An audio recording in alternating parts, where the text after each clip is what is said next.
Good morning, everyone. On June 7th at approximately 10:30 p.m., Jahkai Jack and a couple of his friends went to the area of Buttonwood and Charlton Settlement Avenue, which is right in this area. They were planning to meet up for a gathering. When they arrived, they connected with another group of individuals. One person from that group separated themselves from that group and began a verbal exchange with Jahkai. Without provocation, that same individual pulled out a firearm and shot Jahkai. Tragically, he died from his injuries. I want to talk about Jahkai. We have provided a photo of him to the media. He was just 15 years old and he had his whole life ahead of him. He was not involved in any gangs or any kind of criminality. This was a completely unprovoked act of violence against a 15-year-old boy. Jahkai is survived by his many family, and they are devastated by his loss. So to the person responsible, if you're watching this, you need to know that what you did devastated a family. And I'm asking you to do the right thing and turn yourself into police.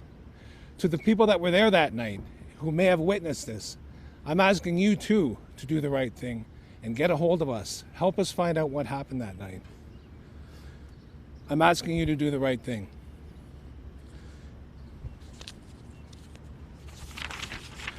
You can reach me directly at 12 Division at 416-808-1200. If I'm not available, please ask for me. I'll get back to you. Alternatively, you can also call Crime Stoppers. I want to remind the public of one more thing. It's called a charge of accessory after the fact to murder. Essentially what this means is if we have information that you've assisted, had knowledge, or destroyed any kind of evidence to help this person escape or evade justice, you could be charged with that offense. I want to assure the public that our homicide team, members of the Toronto Police Homicide Unit, have been working tirelessly on this. We've also used several resources from across the city and from the hard-working men and women of 12 Division. We will continue to pursue this matter. I'll now turn it over to Superintendent Harris of 12 Division. Thank you. Thank you, and good morning, everyone. Thanks for coming here this morning. I just want to take a moment to speak on behalf of 12 Division and the broader Toronto Police Service. This was an unimaginable loss for Jahkai's family, his friends, for his school community, and for the entire neighborhood. A 15-year-old boy was taken from his loved ones in a senseless act of violence. As parents and as officers who work in and know this community, I can tell you this has shaken all of us. Jahkai should have made it home that night. He should still be here today. And I want his family to know that we share in their grief. And this kind of tragedy leaves a deep scar, not only on those who knew Jahkai, but across the community as well. But I also know this is a strong and resilient community, and I believe that people will come forward and help bring accountability and justice. Our officers in 12 Division are working hand in hand with the Homicide Unit and investigators to find the person who did this. To anyone who knows something, please speak up. Do it for Jahkai. Do it for his family, and do it for this community. Thank you. And subject to any questions, we're willing to take those now.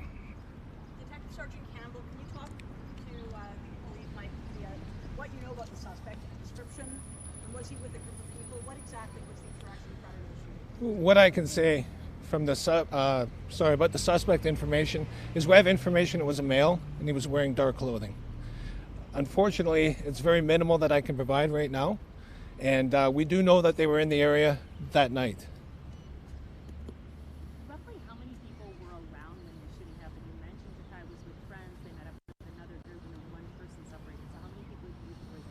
Well, there was about 10 people that were here that night, possibly more.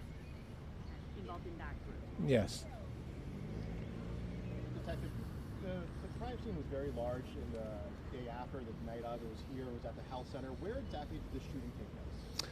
Well, as you know from the first conference we did, we do large scenes because we want to make sure that we get all the evidence. We want to make sure that we've gathered it all. The actual shooting scene happened right in this area. what can you tell us about the public response to this? You know, CBC Toronto spoke to one witness who says they carried the boy from this side of the street to the other side, hailed a car, brought to the health center, and there was a group of people that tried to help there. What can you tell us about the public? What I can tell you is Jahkai was shot in this area. 911 was called. We were here within minutes, and ultimately what killed Jahkai was him being shot. When you say we were here within minutes, it was 10 minutes from the first call that was received by 911. What can you tell us about, you know, that 10-minute in between police arriving? Well, I think it's important to point out that I'm here today to talk about the murder. There's a lot of other things that were happening that night, but it's important that we circle back and focus on what happened to Jahkai. He was shot and he was killed. You mentioned this was unprovoked. Any idea what the motive could have been for this suspect, the one person who fired the weapon? No, I don't have any information about that. And that's why we're here today. We need those people that were here in the area to help us find out what happened. Was there a fight? Was there a disagreement? Do you know anything about that? Again, that's what we're trying to fill in those gaps. Detective Sergeant, there isn't a crime scene in the city where there isn't video surveillance all over the place. I go to trials all the time, I see these timelines. Where do you believe the suspect and his group fled? Was he with the group when he fled?